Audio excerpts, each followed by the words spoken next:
Hi, my name is Skylar. I am 14 and I have fetal alcohol syndrome. When I was, I have self-stimulatory behaviors. I have sensory processing disorder, anxiety, depression, ADHD, and just a bunch of stuff. It's all crazy, but FAS is my main one that I have to deal with.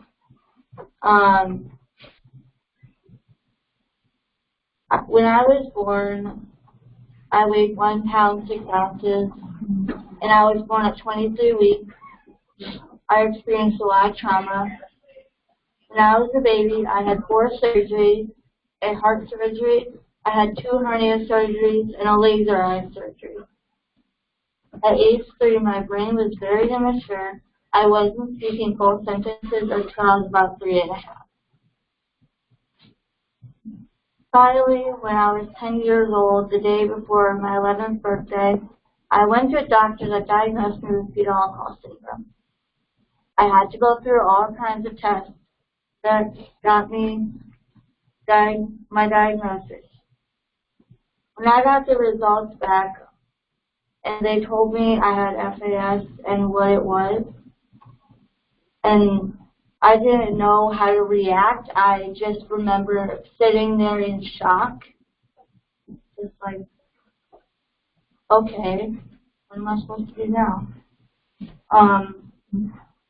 I now like having FAS because it has turned me into an amazing person. I make my own clothes. I like to decorate my FAS facial features. I don't try to hide them. I like to decorate them with makeup. And I love my FAS, and I wouldn't trade it for the world.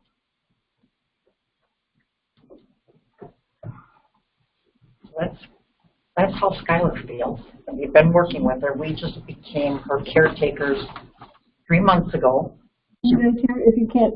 Because she was living with her dad, originally with her mom. Her mom is an alcoholic and has been an alcoholic all her life. And Skylar was born at 23 weeks, and the doctor said, let her go.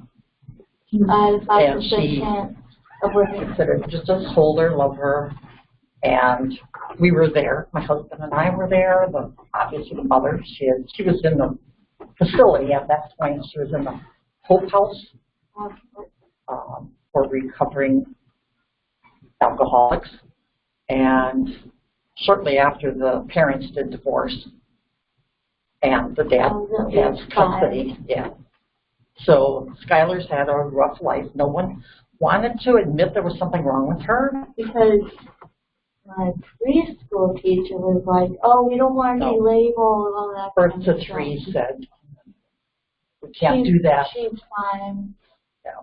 There's nothing wrong with her. She's just being a kid.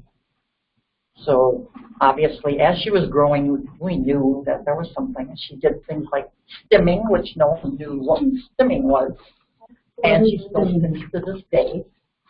What is stimming? It's like I feel. You know how those back massager things with that vibrate? It's like that, but all over my body, except less vibration, more tingling in my body. And I can feel the tingling go all the way around my head, and I might get a burst of energy. I just have to run around.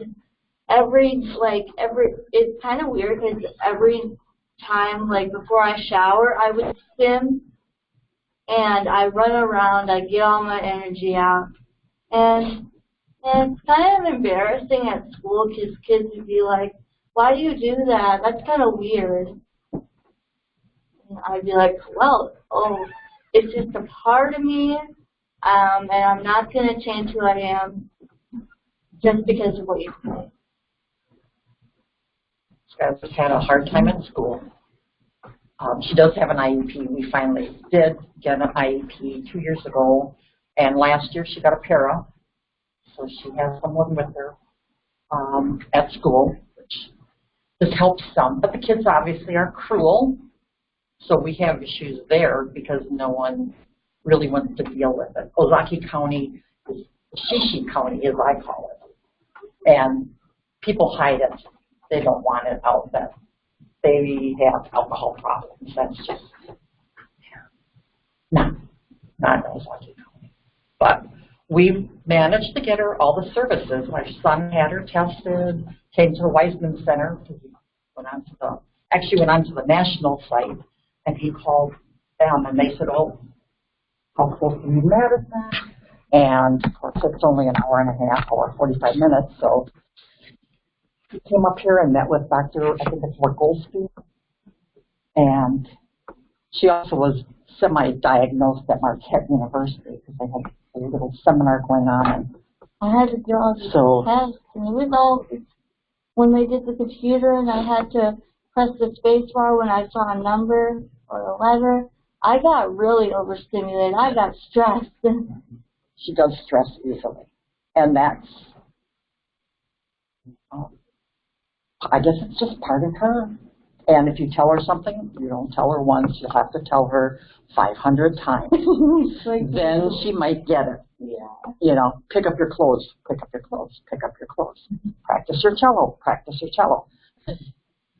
So we're doing well. Skylar hasn't had a tantrum since she came to us to live in our home.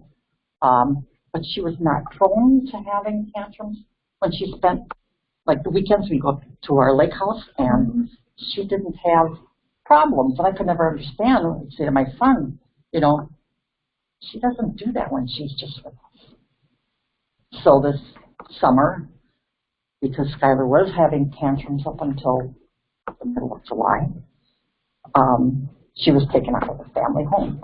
And they asked if we would take her. And the tantrums were getting worse. And they were bad. More violent. I mean, we've got holes in, they moved into a new home. She put a hole in the wall. Who's counting? She was violent for a period, and I'm going to say, because we all lived together for 4 years. I would tantrum for 3 hours or more. One time I tantrum for 6 hours. We just didn't know what to do.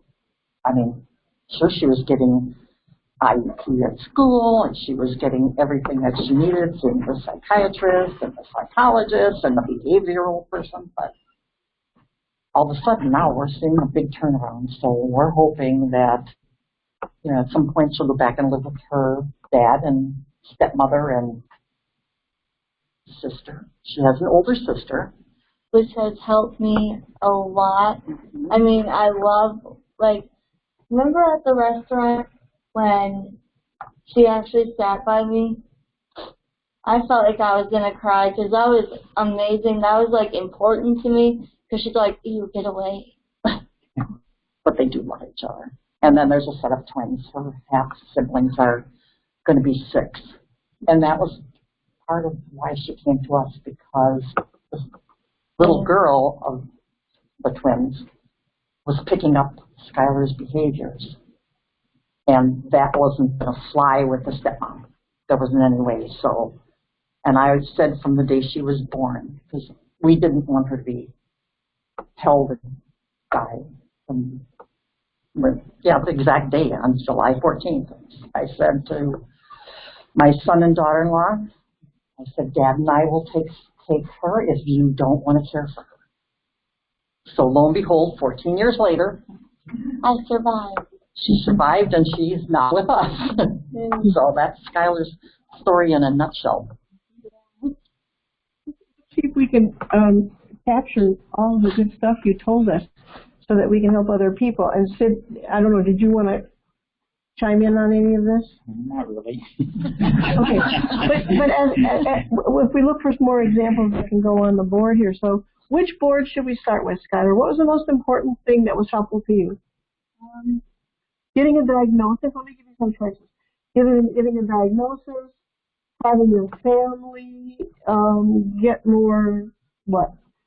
Being around you and all your family members being helpful. School. In a way, it's kind of art for me. Like art? I express myself. Okay. And Yep. Nope, I'm gonna need it. There you go. We got a place for it. All right.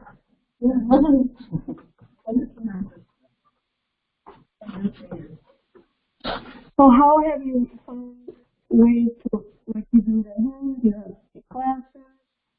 How do you do your art?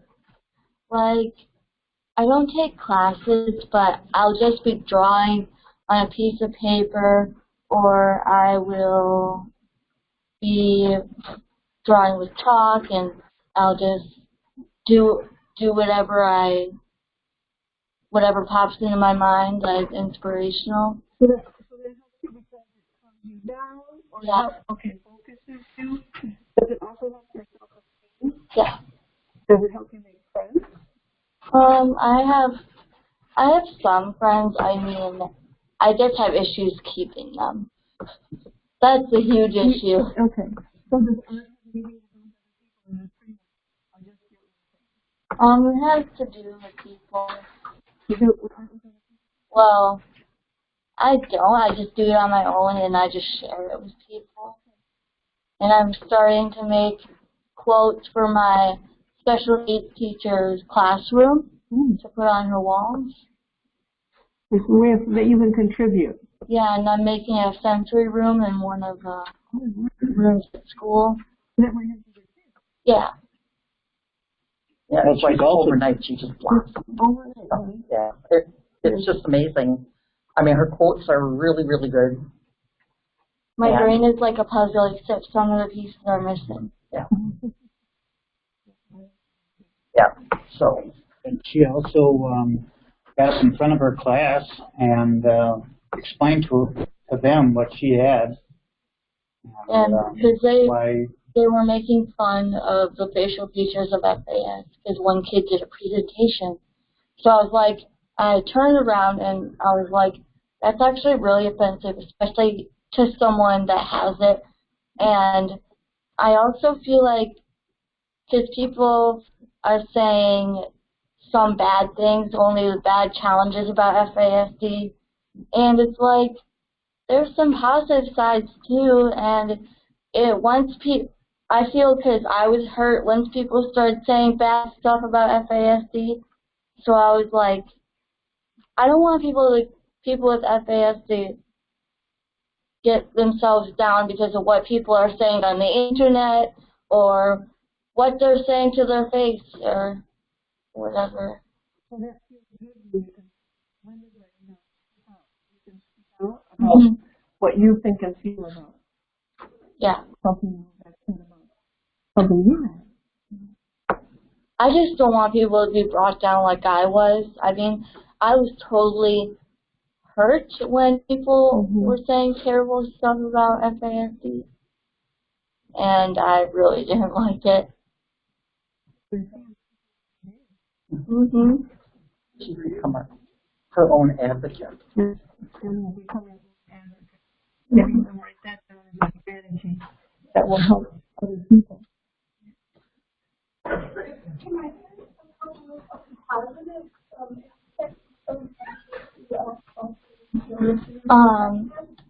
Well, what I learned is they can be very caring and friendly. They don't judge people. I mean, I don't judge people, whether they have a disability or not. I don't judge anyone. It's a really good feeling, and yeah. Yeah. How did you come to know so much about how did you know? Let's just say I have a Chromebook using for school, and I go on that. Google search. Kids at school always say Google Translate. Yeah. And it's like, how does that have to do with anything like health? She does know a lot about it. It's just amazing. She researches a lot. Like, more than 630,000 people get diagnosed with FASD a year.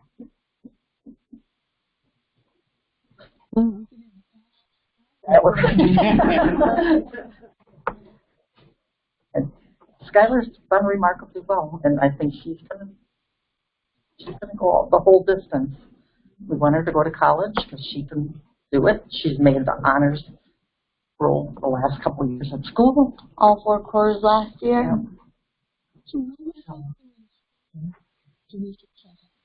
I'd have to say, well, Mr. Mack, which is my para, he is a lifesaver to me. He, like, helps me throughout the day, like, so I don't have to go to the counseling corner.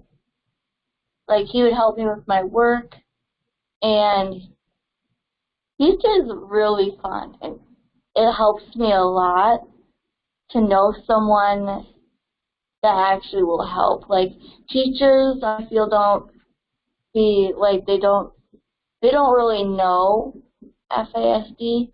Like, I gave one of my special ed teachers a book that it was called Including Students with Special Needs, and it had a section for FAS. And yeah, she read it, and I think she's starting to understand. It's gonna take it's like a whole process for people to understand.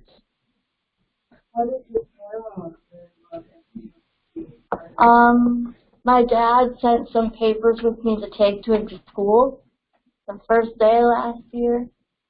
So then he started learning about it.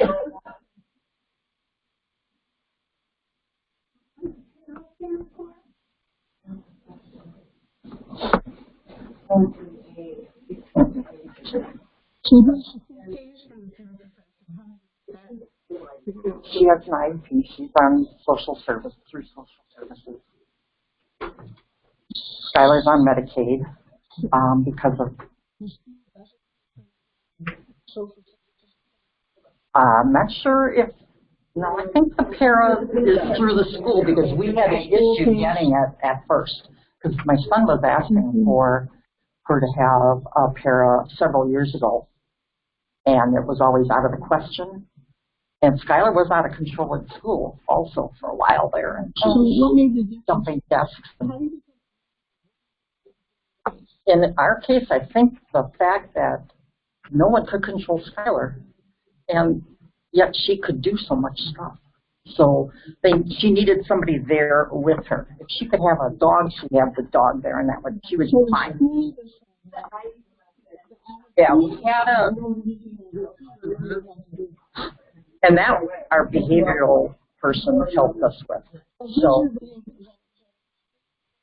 no, it's a private. Social services paying for her. Yes.